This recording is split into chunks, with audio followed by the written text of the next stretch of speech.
Hey guys, it's Uriah with Guardian Safe and Lock. We're going to do this video on rekeying, or cutting a key first for a R235 restricted Schlage Everest keyway.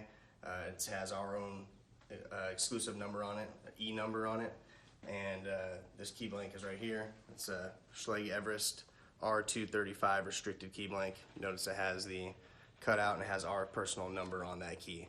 So this is a restricted key link. It's not technically high security, but it's a notch above your standard keyway.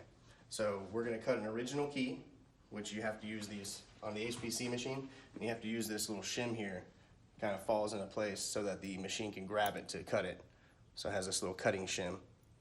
So I'm going to cut our key here. So I'm going to put this into the machine up to the shoulder gauge, and I'm going to go ahead and cut our first key.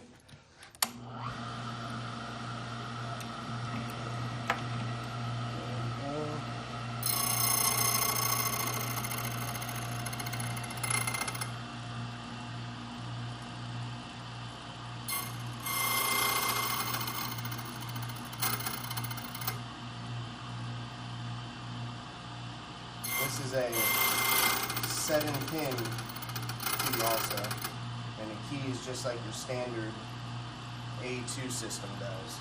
Your standard best A2 system. So I got 7 cuts on here.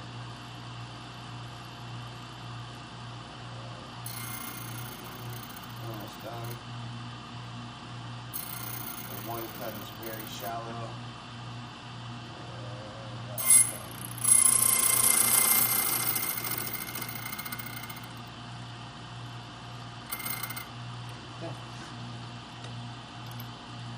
Now I'm going to brush it off.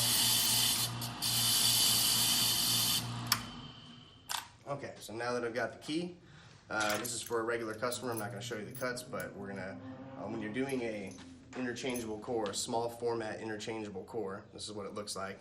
You have a control key that pulls in this little flap right here on the side of the key. So you have one key that specifically all it does is pull in that flap so that you can extract the cylinder and rekey it, and then you make another, you put the control key back in and you pop it back in.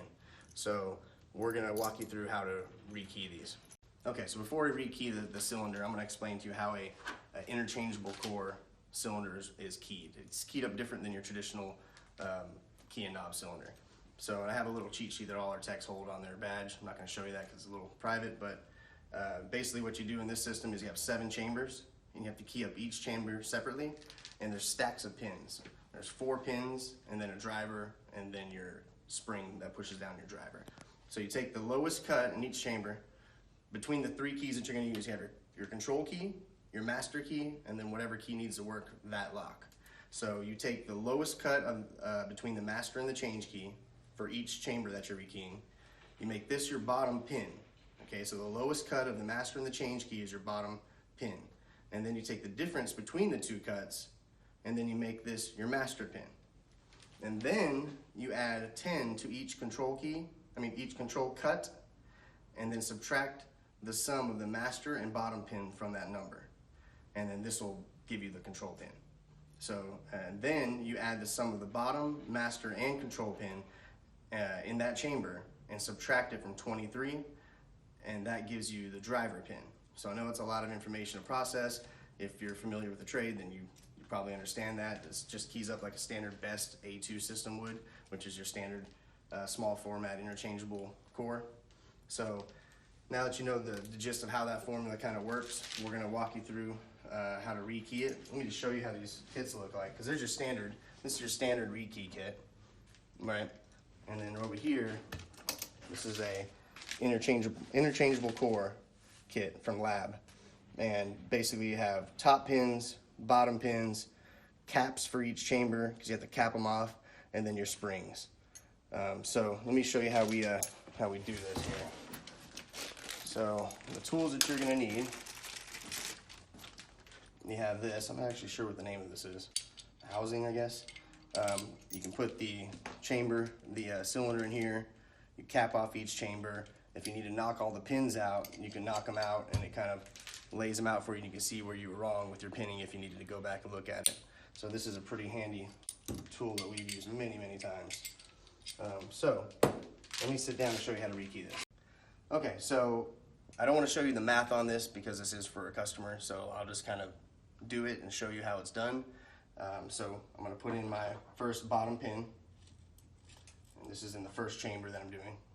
Put it in the first chamber, bevel down, load in the second pin here. Okay.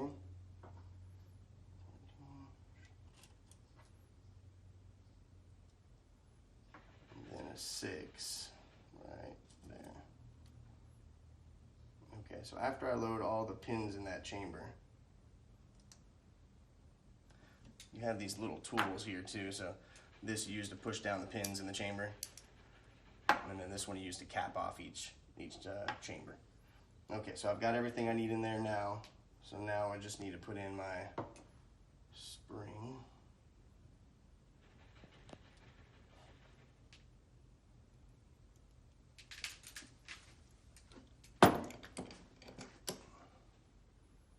And my cap. Okay, and then I'm gonna need my hammer here in a second. Grab that. Okay. And I'm going to put this over here just so it's a little easier to do. So then I take for that chamber, that first chamber, if you look here closely, you can see the little cap. It's just floating in there. It'll wobble around because it's sitting on top of that spring. So I'm going to stick this on top of it, and then I'm just going to pop it. Okay? So then you see the top, it's capped. Okay? So now I should be able to take my key, and it turns. Works perfectly. That's my regular key. Here's my master key, and then here's my core control key. And that turns into flap only, see? Because of the math and the formula for the cylinder, the control key only pulls in that flap. The control key basically has a separate shear line, and that shear line is for the first 2 chambers is the same, and then the rest of them, the other 4, the other 4 interact with the control key, and has a separate shear line that allows just that flap to turn so that you can pull it out and rekey it. So I'm going to go ahead and rekey this and skip through it and just do every one of these chambers, and we'll pick back up in a second. Okay, so I've got this cylinder, all 7 chambers keyed up and ready to roll. All my keys work flawlessly in it. And then you have your control key, which pulls in just the flap so I can rekey it. And then also, what we use that for is this is your housing. So this is a mortise housing.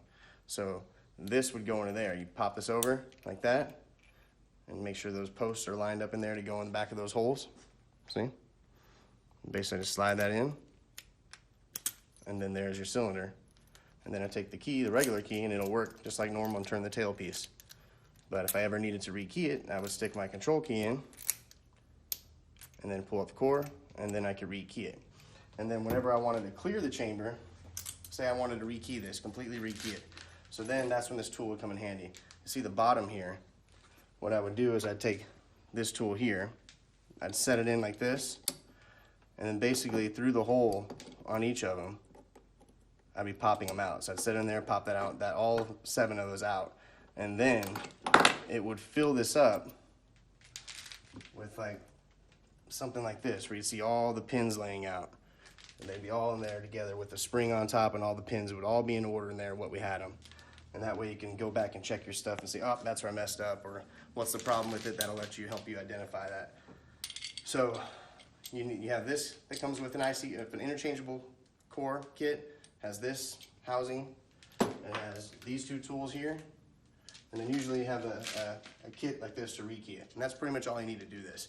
So this is the system that we're talking about is a Schlage Everest restricted R235 keyway.